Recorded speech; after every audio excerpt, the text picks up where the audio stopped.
Hi friends, welcome to our channel. Feel free to cook. இன்னைக்கு நம்ம சேனல்ல oats dosa எப்படி பண்ணலாம்ங்கறத பார்க்கலாம்.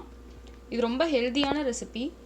இந்த கப்ல 1 கப் ஓட்ஸ் எடுத்து மீடியம் ஃப்ளேம்ல வச்சிட்டு நல்லா அத வறுத்துக்கலாம். வாசனை வர அளவுக்கு நம்ம வறுத்துக்கணும்.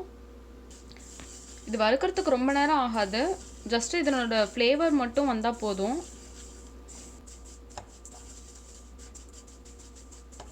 மீடியம் ஃப்ளேம்லயே வச்சிட்டு கை விடாம வறுத்துக்கோங்க. பாருங்க ஒரு 3 நிமிஷம் ஆயிருக்கு. நல்லா வாசனை வருது. இந்த ஸ்டேஜ்ல இதை எடுத்துடலாம் வெளில. இப்போ இந்த வறுத்த ஓட்ஸ் நல்லா ஆற விட்டுட்டு ஒரு மிக்ஸி ஜார்ல ட்ரான்ஸ்ஃபர் பண்ணி இதை நல்லா ஃபைன் பவுடரா அரைச்சு எடுத்துக்கலாம். வறுத்து அரைச்ச ஓட்ஸ் பவுடர் 3/4 கப் எடுத்திருக்கேன்.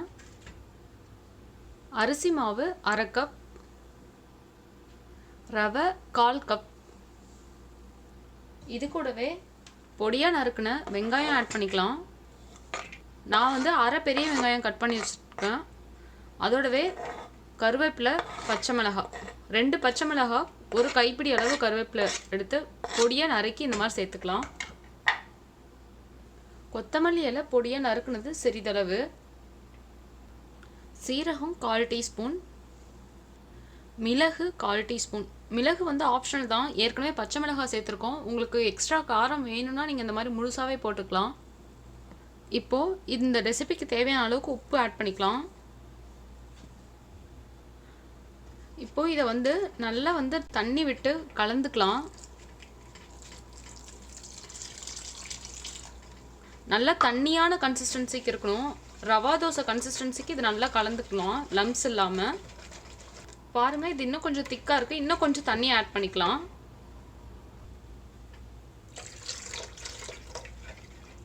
இந்த மாதிரி நல்லா வாட்டரி கன்சிஸ்டன்சியா இருக்க மாதிரி பார்த்துக்கோங்க. இது இப்படியே ஒரு 10 நிமிஷம் ரெஸ்ட் பண்ணி வச்சிடலாம். இப்போ பாருங்க 10 நிமிஷம் ஆயிடுச்சு. ஒரு தோசை கல் எடுத்து ஹீட் பண்ணியிருக்கேன். நல்லா பேனும் நல்லா இப்போ ஹீட் ஆயிடுச்சு. லேசாக தண்ணி தெளித்து பார்த்தீங்கனாலே தெரியும். நல்லா இப்போ பாருங்கள் சூடாக இருக்குது. நம்ம ஆல்ரெடி கரைச்சி வச்சுருந்த ஓட்ஸ் மாவு இருக்கு இல்லைங்களா, அதை இப்போ நம்ம தோசை மாதிரி ஸ்ப்ரெட் பண்ணிக்கலாம்.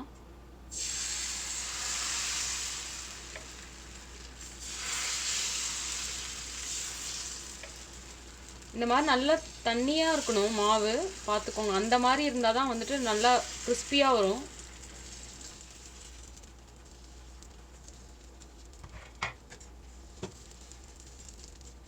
இப்போது சைட்ஸில் 1 டேபிள் ஸ்பூன் கிட்ட ஆயில் விட்டுக்கலாம்.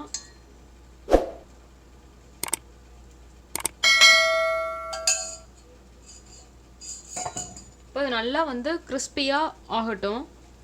இப்போ பாருங்கள் நல்லா இந்த மாதிரி கிறிஸ்பியாக ஆனதுக்கப்புறம் அப்படியே திருப்பி எடுத்துடலாம். இது திருப்பி போடணுன்னு கூட அவசியம் இல்லை. நல்லா வெந்துருச்சு 2 சைடுமே. பாருங்க பார்த்தாலே உங்களுக்கே தெரியும் நல்லா எவ்வளோ கிறிஸ்பியாக இருக்குன்னு.